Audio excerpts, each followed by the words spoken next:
Thanks for tuning into Heavy's podcast today. We're here at the Fortitude Music Hall in Brisbane with Jesse and JT from ERRA, who've come all the way over to play some shows with Northlane. Yes, sir. I won't shake your hand twice, guys, because it's bad luck, but thanks for joining us.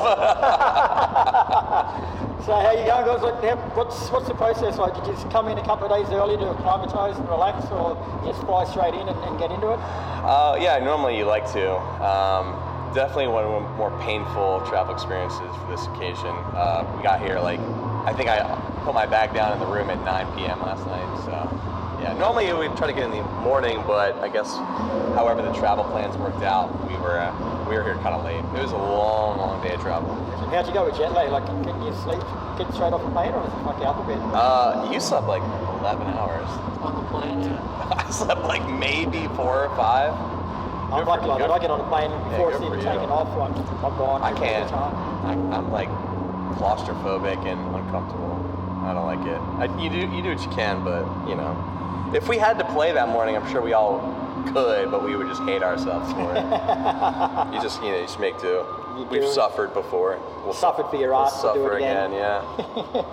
And you guys are here in Brisbane all the way from Birmingham, Alabama, mate, for shows with Northlane, Landmarks and Banks Arcade, which start tonight here in Brisbane, and then you go through Sydney, Melbourne and Adelaide and finish in Perth on February the 17th. Like, run us through it, guys. Like, how do you prepare yourself mentally, I guess, for a run of shows so far away from home like this? I mean, honestly, most of the time we're so excited to share our music with anybody that's not in the US because we know how appreciative they are of us coming over here. So we're only excited to be here. Yes, there's like a lot of like technical hurdles and getting our gear here, but like all in all, we're just excited to show up and rock. Like, we've never not had a great time overseas, so we're very grateful for that. And how many times is this in Australia now? You've been here a couple of times, haven't you? Third? Yeah, I think third, yeah. How do you rate Australian crowds as opposed to the rest of the world? Among the best. For animals? Yeah, we prefer the animalistic behavior, honestly. The Neanderthal behavior? Yeah, I mean, what's funny is you're like, even in Japan where they're very respectful, they still even get wild too. So like everywhere you go, like people know what to do for our music most of the time, which is nice. Actually, I'll throw this in here, like a little bit off track, but I remember once I was in Japan for Knotfest and our Steel Panther were playing, and I'm just looking around, I'm waiting for them to play Asian Hooker, just to see how the locals reacted. They did. Did they like it? They loved it. All right, great. They loved it. I've seen Steel Panther half before. expecting people to sort of sit back and but no, it went down all right. Yeah. Might be a band that might rub you the wrong way, but that's a fun band. They know what they are. If you're not going to have a sense of humor, don't go and watch it. Yeah, it's not for everybody. It's like the maybe the modern day Bloodhound Gang. Yeah. Or Bloodhound Gang. I like the Chasing Lane. Yeah. Song. Oh my God. Yeah. Get off that one, please. Yeah. Yeah. And you guys are no strangers to touring with Northlane either. Like, you've been on the road a few times. A bit of a bromance happening there. Oh my God, we go way back. You've frozen flame with them. We've done what? 2 American tours with them, 1 Europe, and this is our 2nd time in Australia with them. Yeah, even before my time, they did a August Burns Red Frozen Flame tour in like 2015. Yeah. Oh wow. Yeah. So that was, I think, the 9 first years. time you guys met them.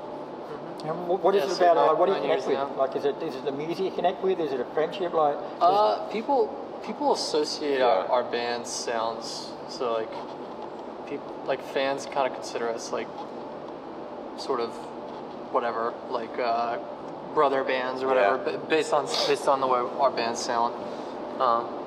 Yeah, it's kind of always been like that since we started in 2011.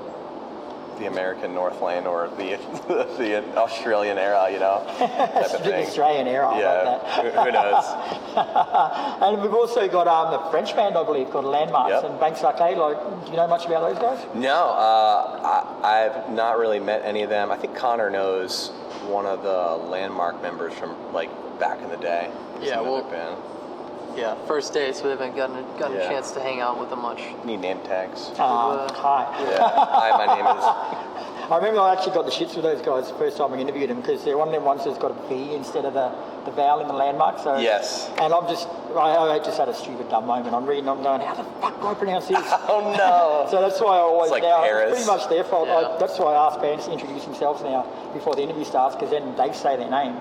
And I've got less chance of fucking up. That's a great way to introduce somebody if you forget their name. I do that all the Introduce time. them to somebody else and have them I tell you always their say, name. this is, and then I turn around and walk away, so I don't look like I'm rude. But then they say the name and I catch it on the way off, so Yeah. I've done that many a time. I'll be like, Jesse, introduce yourself so I can get their name from you. This is my mate. Yeah. And you were last out here in September 2022 with The Plot in You. So what's changed with the band in that couple of years from then till now? We're promoting a new record coming out in April. Mm-hmm. That's kind of the biggest change. So this is we have new music to play. A couple newer songs from the record to play. It's so funny how fast like music that we just put out already feels old to us. You know, already played it a bunch. We're kind of ready to play the new stuff already. I suppose you would have been sitting on that album for a bit of time before it came out Yeah. as well. So like to us, it's been out 18 months, but to you, it's been in the can for 3 or 4 years. Yeah, it's funny how quickly that happens. Like you're so excited to play it, and you're like, all right, I'm sick of it. What's next? Everyone's Yeah. like, Yeah. here we go again. But then then you sit on it, you play it, you don't play it, and then you come back to it years later, and you're like, oh yeah, these songs are fun. I forgot about these. I was talking to a guy from an Australian band called the Screaming Jets the other day, and they've got a song called Better that came out in the 90s, I think. And he was saying since that came out in the 90s, they haven't played one show where they haven't played that song. Oh, that was that's like Hybrid Earth for ERRA for a long time, and we finally retired it.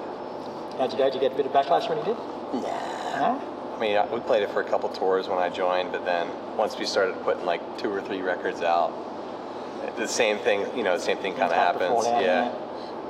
I mean, eventually we'll have to retire like even songs like Snowblood, Then you'll have which a is riot. weird to think about. We're not going to retire stuff. Yeah, right. And I do remember from last time you were over here, like the big buzz about you guys was your live show. Like everyone was just blown away by how good it was. So, what are you going to do this time to top it? Like you've got to up the ante a bit. Nothing. No? Gonna do the same thing. Hopefully, be just as good and consistent. But you'll have to tell us. I've got to go home with my kids Yeah. tonight. Unfortunately, I was going to love to stay around, but they won't let me in here with a 7-year-old. I'm going to try though. I'm still going to try. We would let him In in. the You back. let him in. What a guy. Just cover the ears, protect the ears. I'll try not to curse too much. That's right. They curse at me all the time. Go to bed. They're like, fuck off, Dad. The Australian way. So for people that might not have seen you guys before, like describe a typical ERRA live show. Like, do you sort of go out there with something in mind, or is it just all mayhem? We definitely care a lot about the flow of the set. We will go back and forth about the set list for like weeks at a time. Kind of look at it as a whole, see where like the slower parts are. And I think there has been one occasion where we kind of like misjudged the flow of the set within the tour. We'll like yank a song out or like put a song in just to change how it feels. But most importantly, we just want to have like the heavy parts, the soft parts, the crowd moments, making sure the space in between songs isn't like too long where it's like uncomfortable. It's very purposeful. People don't sort of realise how much goes into that either. They think you just sit there and write songs down, press set list, but you've got to take into account things like how they flow into each other, how guitar how changes, up and down, yeah. Making sure you have enough strings for the next song you're going to play. Or don't break too many if you don't. Yeah. I actually went and saw a local Australian band the other night, and they played their debut album like start to finish live, and they're a great band. I won't mention their name, but live it didn't quite go down as good. I think like when you write an album, you don't write it with a view to ever having to play the whole lot live one day. So there was the ups were massive and the downs were just massive too. Like there was no real flow to it. I feel like we kind of do that though. What's that? Do you ever write with like? I feel like you write with a live presence in mind sometimes, or like how it's going to translate. Yeah. Maybe, I mean, there has definitely been moments where we put a song in the set and felt like, man, I didn't know it was going to feel this slow, or something like that. But no, like even when I'm writing, I'll write a part and be like, yeah, that's going to be physically impossible to do well, so I'll have to like kind of augment it or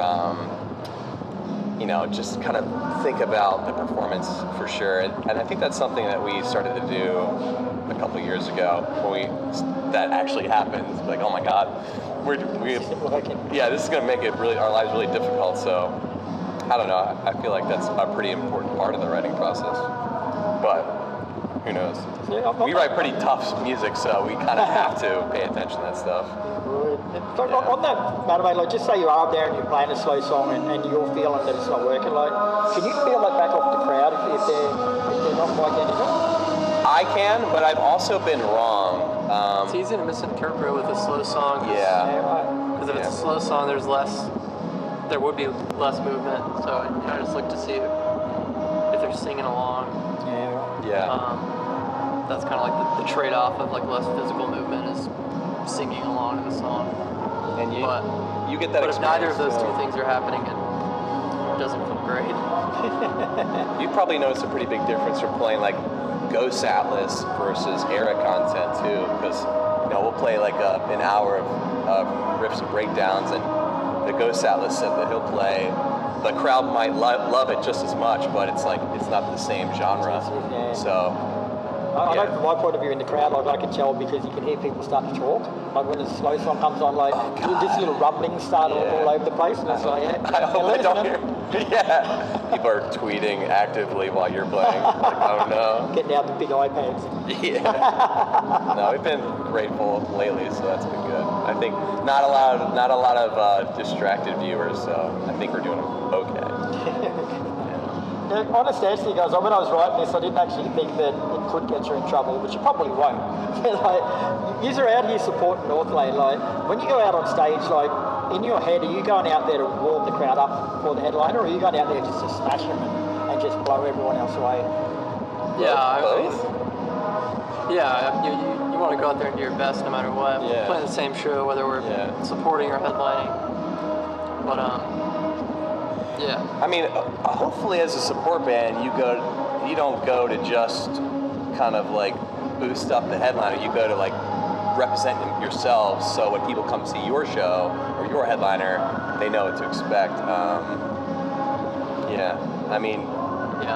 Like I get really discouraged when I hear bands like who are opening say, we'll play 2 more songs, then we'll get off stage so you don't have to hear us anymore. They like kind of discredit themselves. I'm like, no, you guys belong there. Like, even though you're playing, even you have 25, 30 minutes, like you earn that time slot, and you should represent yourselves as big as you can, That'd probably be more nervous, so you'd either be nervous. Yeah, I mean, that could be a translation of their nervousness into their dialogue, but I mean, even I've been there in the past, but I've learned to kind of change my mindset and my approach to that. I think it's been very helpful. I talk a lot of shit when I'm nervous. I've got my mates. Everybody's got their own way to like kind of get through the nerves. Mine's always to tell or say something that makes no sense. But it just brings you back around. Ocean Grove from here. I told a crowd once that they were doing their first Native American tour. Yeah, I'll never forget that one. even in my ears, my front of house guy was like, "What the hell did you just say?" I'm sure my whole band was like, "Who gave this guy a microphone?" And on that sort you live and learn. You live and learn. On that sense of opening for the band, like, do you, when you write your set list out, like, do you write a set list out that you think will appeal to the headlining band's crowd because they're there to see them, or do you do ones that you want to do? Yeah, sometimes. Like a healthy balance between just doing your thing and then kind of catering a little bit to like people who may have never heard us. But yeah, it's something in between. Like we would never just do a fully heavy set or a fully soft set, but we'll balance it out based on that. But with a band like Northlane, we can just kind of go out and do what we do because our bands are so closely associated with one another. Yep. Sonically. Yeah. That's true. All right, so hypothetical question here, guys. Like, you've just finished your set. You're just sitting backstage, just towing yourselves down or whatever you do. Okay. What's had to have happened in that last 45 minutes to make you sit there and go, fuck, that was a great set? Energy in the crowd. I'm definitely one to like really feel that emotional transference between like a wild crowd or a still crowd. Yeah, and even if I do have a still crowd, if I ask like how everybody's doing and it's like a roar of applause, I'm like, oh, okay, they're having fun. So it's not always just about how wild it is. When we played with Bad Omens recently, a lot of them were seeing us for the first time, and I'll even ask who is, and it's like 90% of the crowd. So in those environments, you won't get a lot of movement because they're not used to you, but they're still having fun. You just kind of gotta realize that not every time you play, they're gonna know who you are, and you have to give that same performance everywhere you go, every time. Now, while we're on the hypotheticals, then, like, just you say that to the crowd, like you say, "How's everybody going tonight?" And you just get met back with a round of apathy. Like, how do you recover from that? Like, does it make you take a step back and go, "This is fucked"? Or you just keep pushing through. Try not to. No, It's human nature, though. Like, you'd have to have. You gotta like. I think there is like a responsibility to try to play the same show every night, and to not be too judgmental towards the crowd, because you don't know. Like, I mean, like sometimes you just get an introverted crowd, or Yeah. you know what I mean. Or if it's not your headliner, like you have to. There is a bit of a proving ground there, so you have to just kind of. Yeah, you kind of got to approach it with more humility. You know what I mean? Like, and just play the same show and just keep it together and not let your. Inside you may be like, oh, this is like humiliating. I gotta go backstage. Or you gotta like. There's got to be like an effort to them. You don't expose that to them. That's not professional. You like, you know. At the end of the day, like they paid money to see you, like, or even if they're to see the headliner for that 30 minutes, 45 minutes that they're watching you. So like. I think you do kind of owe it to them to do your best, you know, like, and why would you not want to do that anyways? Like, yeah, you just got to play the show no matter what. Now, the other big thing happening in the world of ERRA at the moment is on April the 5th, your 6th studio album, Cure, will be unleashed on the world. Tell us a bit about that. So crazy. Yeah, Cure's one we're pretty excited about. It's our first time working with Dan Bronstein. We put out the single, which is the title track. Just put that out a week ago. Mm-hmm. So, yeah, pretty stoked to play that one. Pretty nervous to play it. And stoked. You know, it's the first show, so like I'm just... Yeah, first time you ever played it. My nerves are just like fucked on the first show. Like, I'm just, I just want to make sure everything works and, you know, we're good to go. But usually by like... a few days in, we're kind of broken in, but with this being Australia, you play less shows in Australia when you tour, so by the time we'll be broken in and comfortable, the tour will be over. The thing about Australians is if they don't like it, they'll tell you too. Like, they won't be like overseas and go, oh yeah, everyone's bad, they'll be like, you fucking suck! Well, I mean, like, yeah, there's definitely some cultures out there and that will tell you to your face that you are bad. God bless their cotton socks. And you say thank you, but then they'll also buy your merch still, so it's like, yeah, it is what it is. Now, you've released the title track, Hero, and you've also released Pale Iris from the album, so are they a good sonic representation of what you expect? Actually, a sliver. Yeah. Not really, because I know, because I had listened to the album last night, and it's fucking crack as you guys, by the way. Thank you. Really, really solid. Sure not. Cure, maybe more so Cure, but like not really. Like with the singles, we're gonna try to like showcase as many sides of the record as possible. Yeah. But it scratches a couple different itches. So So I don't know if any one song really represents the record, which is dope. I like that. I like that about it. I think there's a lot of experimentation. I think the record that we did before was like a combination of everything prior, and then this record is kind of like an extension of what we were kind of honing in on the last record. I was talking to my friend today about it, and Intel does this like TikTok method when they release processors, that they're like the starting on the socket and then the follow-up. And I feel like this is kind of an extension of what we were trying to do with self-titled. It's a very nerdy comparison. I feel differently. Really? Yeah. Tell me. To me, I think this record's pretty different. Yeah? It sounds different to me. Like, oh, it definitely sounds different. It's just so groove-oriented.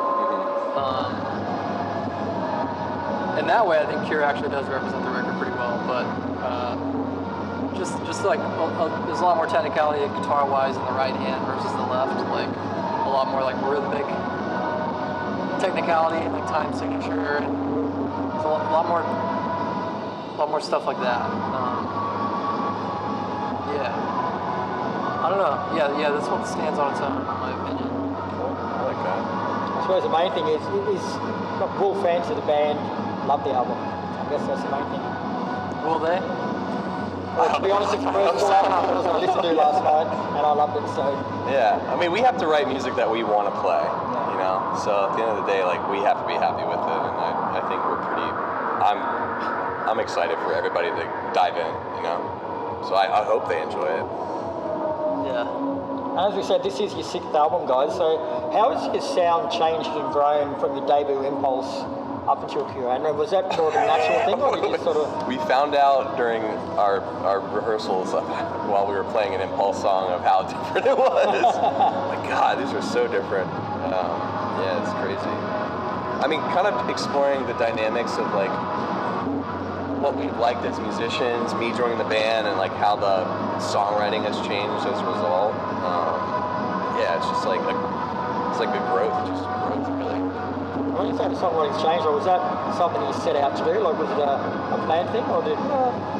I can actually say pretty confidently that it's never been a goal. It's just been like a natural sort of shift. You know, music tastes change. Yeah. Time goes by, and it's just kind of unavoidable. It's the way you write. Just like it'll just naturally change with time. But yeah. So you finish up these runner shows with Northlane, the album comes out. What's next for you after that? I can imagine you've got a busy year ahead of you. Yeah, stuff that's not announced yet, but like, yes. Yeah. More tours coming out. More tours? Yeah. Probably fill out the schedule for sure. Yeah. Yeah. Beautiful. All right, guys. Well, thanks very much for your time. You're welcome. The show starts tonight, Fortitude Music Hall, Brisbane. There's some tickets left, and it goes all the way through. Where do we say? We got Perth, we got Sydney, Melbourne, Adelaide. So there's 4 good bands playing. It's not just you guys. There's 4 Yes, shit-hot bands playing. We got a French band, we got an American band, we got an Australian, 2 Australians. Yep. So bring your fucking pomwazettes. A plethora of headbanging for you. Yeah. Beautiful, guys. Thanks very much for that. Appreciate Much it. appreciated. Appreciate it. Thank you.